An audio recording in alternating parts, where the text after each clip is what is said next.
Blog Talk Radio. Greetings, everyone. My name is Leonna Abraham Brandao, and I am the host for Blog Talk Radio, Shedding Light. Today we have on with us for our second episode, Taylor Conley, an incarcerated individual and voice for prisoners everywhere. Taylor shared with us last week some of the many things that he has been doing behind the scenes that people in the free world and the media do not see, as there is no publicity in the positive things that many of the incarcerated population strive to do. He will be expanding on this topic today. So let's welcome Taylor and his wife, Cecilia Conley. Taylor, are you on with us? Yeah, I'm here, Leonna. Thanks for having me back. No, thank you for being on with us. I really appreciate you letting us know these things. It's very informative and very good.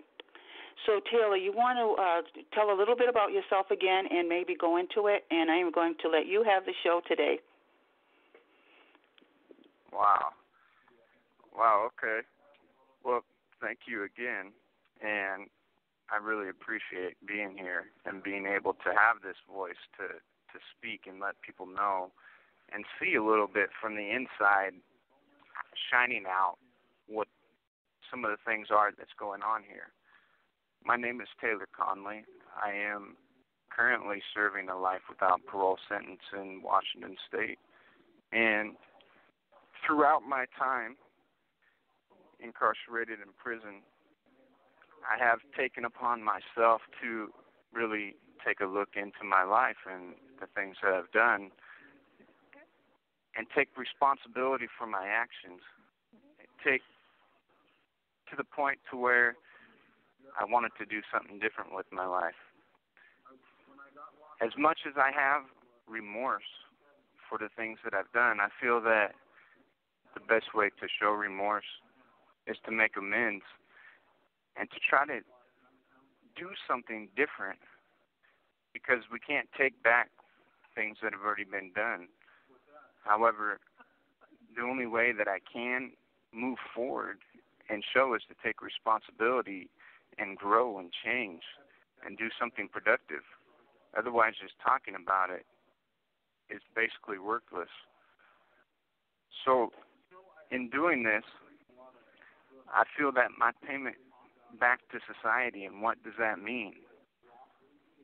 Does that mean to pay a debt of punishment through being taken away, serving time in confinement, never to be heard from again? Is that what that means? Does it mean to pay back a monetary payment, such as court costs, lawyer fees, which all have a substantial interest tacked on? In my own incidents, I was charged approximately $29,000 for that, and today that debt has exceeded $75,000. So the fees are just incurring with no way to ever be able to pay that back. So is that the payment that we owe to society as an incarcerated individual? Or does that mean to go away from society to learn from one's past mistakes and put good use to one's time and rehabilitate?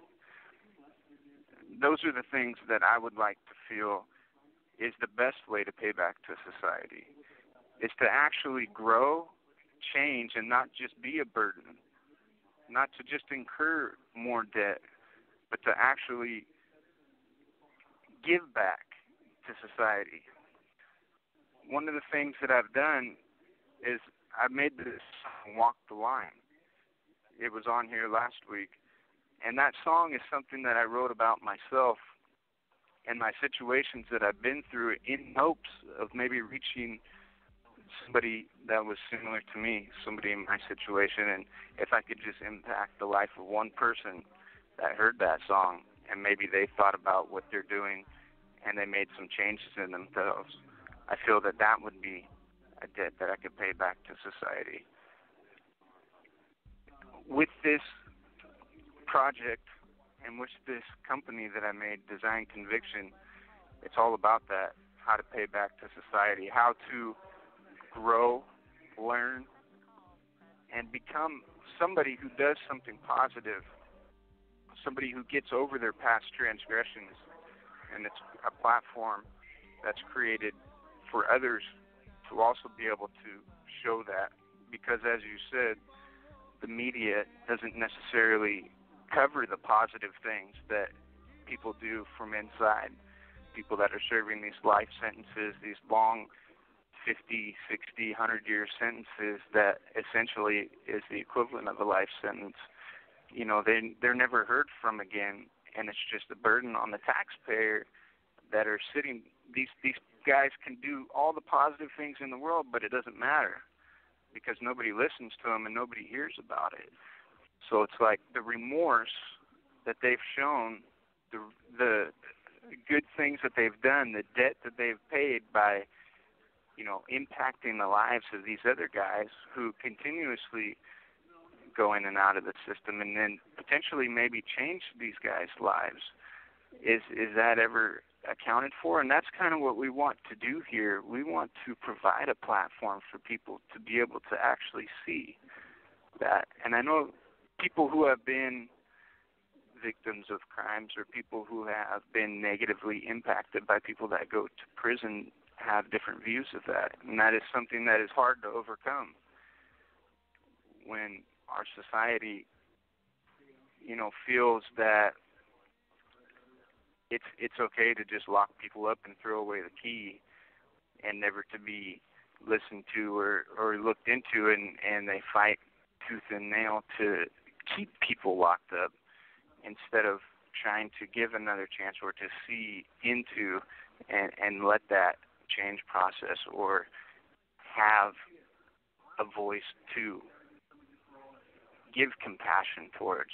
And I understand the other side of the argument. I feel that if people would just listen or look into some of the other side of what's happening here, maybe there could be some positive change that took place, because there's a lot of people who have learned from what they've gone through and would be such a contribution to what is taking place amongst especially young people who don't know better. When I was young, you couldn't have told me anything. Nobody could tell me anything. That's why I ended up in the place that I did at a young age of 15. I was in this behavioral modification program that I spoke of before, which was a horrible place. It was in a different country. I, went through different abuse there, and it was just a place that was not something that a child or teenager should ever have to experience.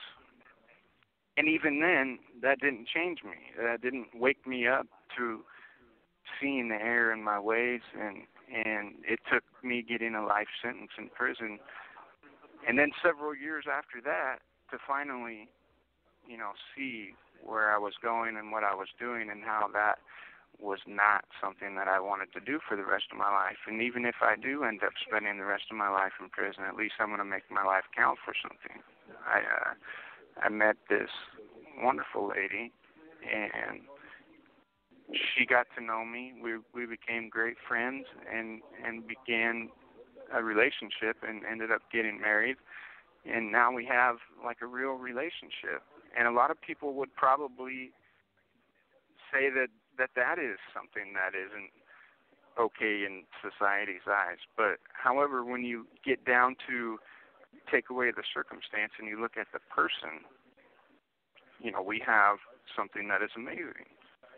And I wouldn't trade it for anything in the world. So this experience that I've went through, though if I could go and do things all over again, of course I would do them differently. However, I have to accept the reality of it, and I have to accept what has happened and move forward. I can't just stay stuck in that whirlwind of the past and not move on. I've achieved many things throughout this course.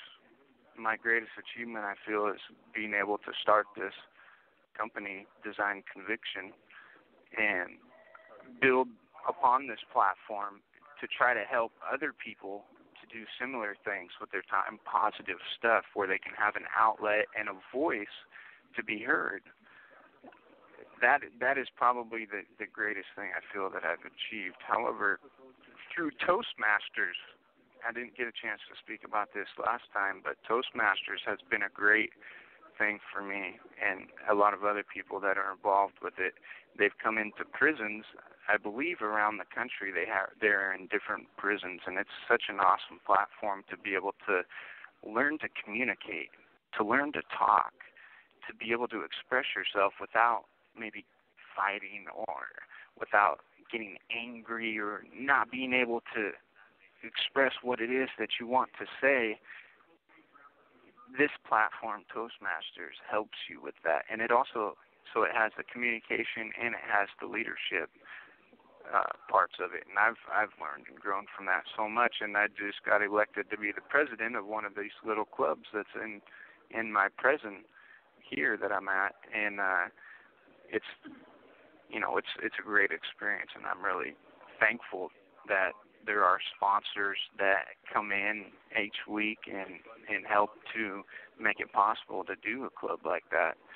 So that's one of the greatest programs. And the dog training, there was a rescue shelter called WAGS, Welfare for Animals Guild, that at a previous location I was at, they ran a dog program there and allowed us to bring dogs in, and those dogs live there, and you train the dogs, and you learn how to train the dogs. And with that, I think that had a big impact on me because, another animal, and you really develop compassion and patience, because patience is such a virtue, literally, that you need to have in life to be able to really accomplish stuff. Because without patience, and a lot of people don't have patience, you're not going to be able to do the things that you need to do. And so dog training really taught me that, and I was able to get a professional certification through that program. The things that they are doing is just amazing. It's a great nonprofit organization, and they take out their time of the week, a couple times a week, to go in and make it possible to do a program like that. And I know they have other ones too. I really like that one in particular. It's therapeutic. It is very therapeutic. Music and animals, I think, should be in the prisons throughout the country. Right. And the thing is, with the music too, I really enjoyed it. I was able to make music within the prisons before. I still have a keyboard that's my own personal thing that I was able to buy. However, they used to have a music room where we could go and record music, and they took that program out due to the loss of funding, which I think that programs like that are ones that really kind of help people get outside of themselves and create something, amazing. And I thought that music program really had a big impact on me. And so my friend Caleb Twidwell and I created this album inside of prison like 5 years ago before they shut down the music program.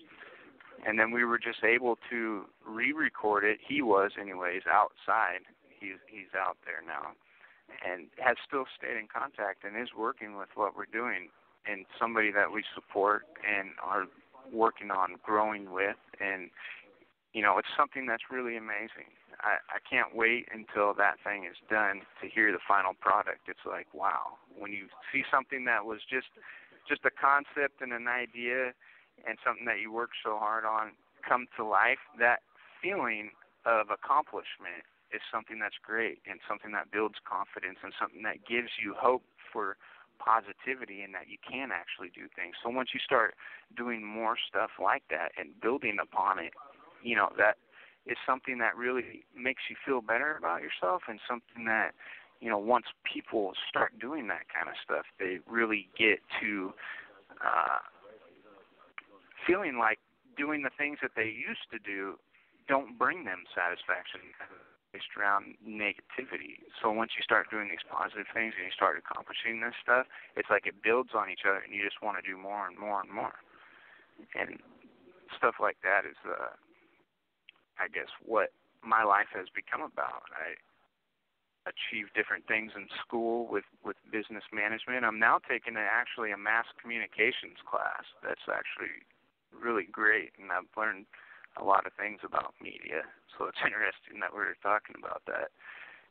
And I'm also still currently working on my theology degree through Shalom Bible College, and it's a correspondence deal. They gave me a scholarship a couple of years ago, and it's work at your own pace, and that's something that's really opened my eyes to a lot of different things about the Bible and stuff that I've always believed in God. However, once you really study it and you really get into it, it opens you up to a whole different world of things.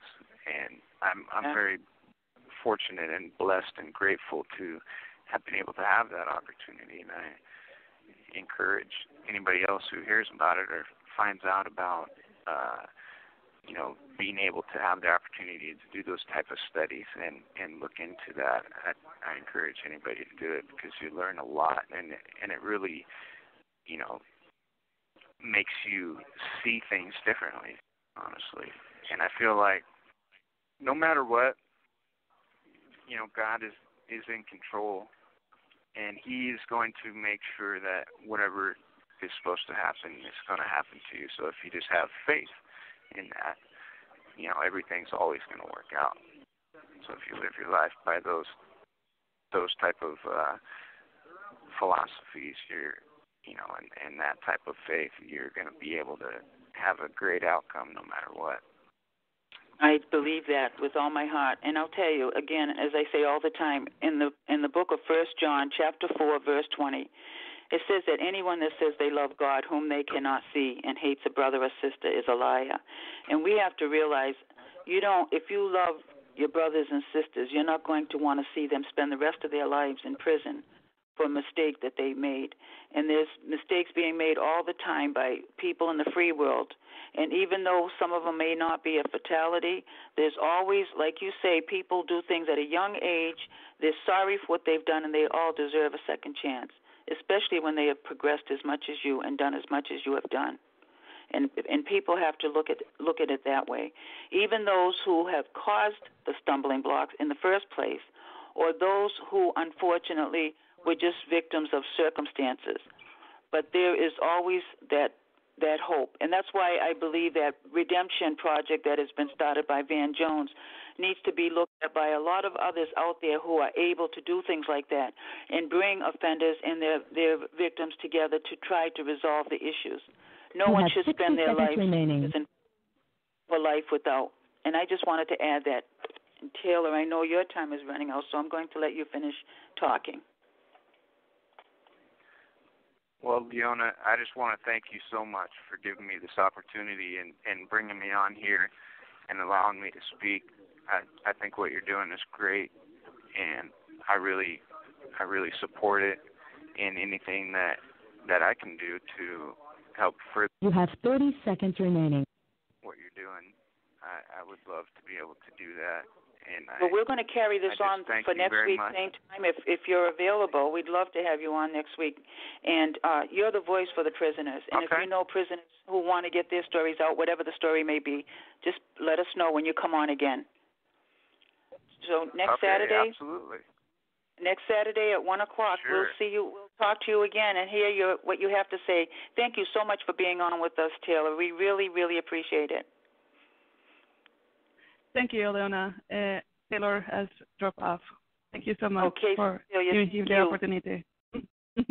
Thank you so much. And again, like I said, anything you have to say, anything you want to say, any names or addresses, emails, phone numbers, whatever you want to give the audience in case they want to be helpful in any way that they can, you can get it out there now. Yes, well, basically, we invite everybody to go visit our website, www.designconviction.com.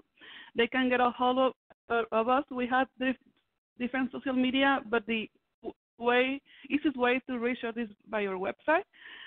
And we have a lot of things coming up. As Taylor said, we want to build a platform where we can actually let other people speak to. We have received some submissions from different people around the country. I'm very touched by the stories. As I say, Taylor's not the exception. There's more people like him, and we as society owe them to give him a chance to to be heard, and that's what we are about. That is great. And again, they can contact you through the designing in your Facebook page, right? Yeah, also my Facebook page. Yes, also. Mm-hmm. Okay, and another thing we should encourage everyone to do is contact the state reps and legislation in your district or in the U.S. and advocate for the abolishing of life without. Advocate for the abolishing of the death penalty. You know, people can pay their dues in being incarcerated for 20, 25 years, but everyone deserves another chance. And this is very vital, very important. And listening to Cecilia and her husband Taylor, we're learning how it can be for people to meet one another, whether it be through prison or whether it be through just being in the free world and having your loved one go to prison. There's always a mistake made, and there's always people out there godly enough to forgive. So I hope that everyone will listen to what they're hearing on this radio station. When you hear people like Taylor come on board and talk about the progress he's made, when you hear people like Cecilia come on board and say that she took a chance on someone and it turned out to be a blessing. So, Cecilia, I want to thank you. There's so much that you have done as well, sticking by your husband, sticking by Taylor, advocating on his behalf and on behalf of all other prisoners the two of you have been doing, getting to be the voice for those who are not heard. So we really appreciate what you've been doing as well. And we look forward to having you on. We look forward to having you on the show next week as well. And anytime you have anything you want to say, feel free to say it because you have a voice as well. Thank you so much. There's one thing that I want to come across, say about the advocating about death penalty. I think it's important that we should not only advocate to abolish the death penalty, but also the life without parole sentence. Because somebody that is sentenced to live their entire lives in prison, if you ask anybody, you ask anybody that has a life sentence, they always say the same thing. If I'm gonna live my entire life in prison, may as well just be dead. If there's no hope, why you just keep me alive to live the entire my life forgotten? So life without parole should be also abolished, not only death penalty, because it's not fair. Life without parole should not ever exist. So that's the message that I want to tell everybody. Thank you. That's what a lot of advocates feel the same way. Solitary confinement is a death penalty right there, but life without parole is a second death penalty, and it's not fair that anybody should have to live that life. It's almost as though they're keeping them alive just to make them suffer a lifetime, and it's not right. Exactly. I think life without parole, without hope, is worse punishment than death. Because they're just being punished in the entire life. And somebody that got life without parole sentence at the age of 20, you're talking about 50 or 60 years of punishment. So that is it's something really, really harsh for somebody that was 20 years or 25 years or 30 years. It's a lot of years, don't you think? It is. And it seems like we're the only country really that is doing this, and we're supposed to be the humane country, and there's so much inhumanity. There's so much injustice in this country, and it's not right. Yes, if we compare ourselves with developed countries such as Norway or a lot of European countries, we are like 1,000 years behind. It's incredible, and people don't realize that. People just feel that, okay, they got what they deserve, but are you sure? The sentences that we have are so long that are almost not human. It's not fair, not at all. No. I've been watching these articles on Facebook and even in the media on television. There's been so many that have served 30, 40, 50 years in prison, and only to find out they were innocent. But even those that have committed an offense, it's almost as though prisoners are stereotyped, and they don't need to be stereotyped because we all know each and every individual is different. Whether they're behind the wall or in the free world, every individual is different, and every situation should be looked at differently. We don't know if it's because of addiction, if it's because of mental illnesses, if it's because of lies, deceptions, if it's because of self-defense. We don't know the situation, and people need to look at every situation as though it was an individual. And another thing I feel bad about is that prisoners are classified and put in the same categories, even in the prisons, rather than to put them in the areas where they are in with others that have committed a similar crime. They put them in with just anybody. And there's so many out there that are serial killers, that are terrorists, and they have to look at these issues too. But solitary confinement definitely needs to be abolished, as well as life without parole, and as well as the death penalty. I agree. I definitely agree. And it's important that you mentioned there's a lot of people in prison that actually have mental issues that should not be in prison. They should be in a mental facility. They should be taken care of, and they should be treated as well according to their disease. So there's a lot to improve in our the system. And we really hope that what we're doing and what together with you and other advocates, we can open the eyes of more people to realize that people deserve a second chance. And once they are out, when they have served their time, they should also deserve a chance to be treated as equals. Because even ex-felons that get out of prison, they cannot find jobs. And it's because as a society, we see that we cannot forgive them, even though they serve their time.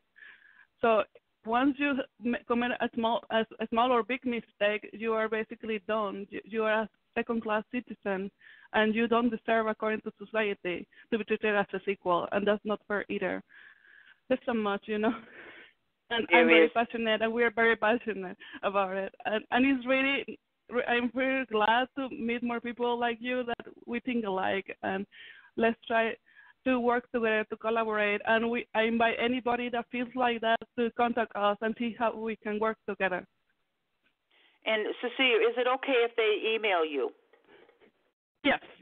So okay, my email, Cecilia@designconviction.com?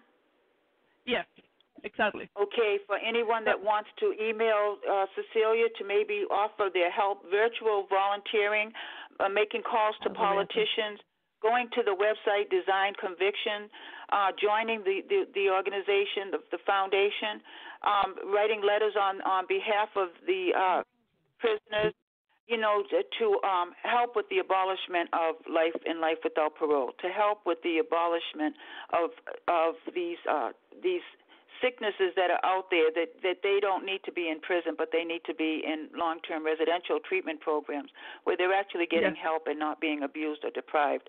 So, Cecilia, thank you once again for being on with us. I really appreciate it. And hopefully you'll be hearing from advocates, you'll be hearing from other loved ones of the incarcerated to find ways to work with you. We must always remember, even though we are living in a country where every state operates differently in the penal system, the problems in every state are still the same. We need to be there for and advocate for the life without parolees and also those who are having their civil rights violated, those who are doing well. Help us to free them. No one deserves to be in prison for the rest of their lives. And again, we want to thank you, Cecilia, for being with us, and we look forward to hearing more from you and Taylor next Saturday at 1 o'clock. Thank you so much. Yes, definitely. Thank you. Thank you. We are going to shut down now, everyone. Thank you for listening. And again, anyone that wants to do something to help in this area, contact Cecilia. We welcome you to contact Cecilia and also go to her website, Designed Conviction. Thank you so much, Cecilia.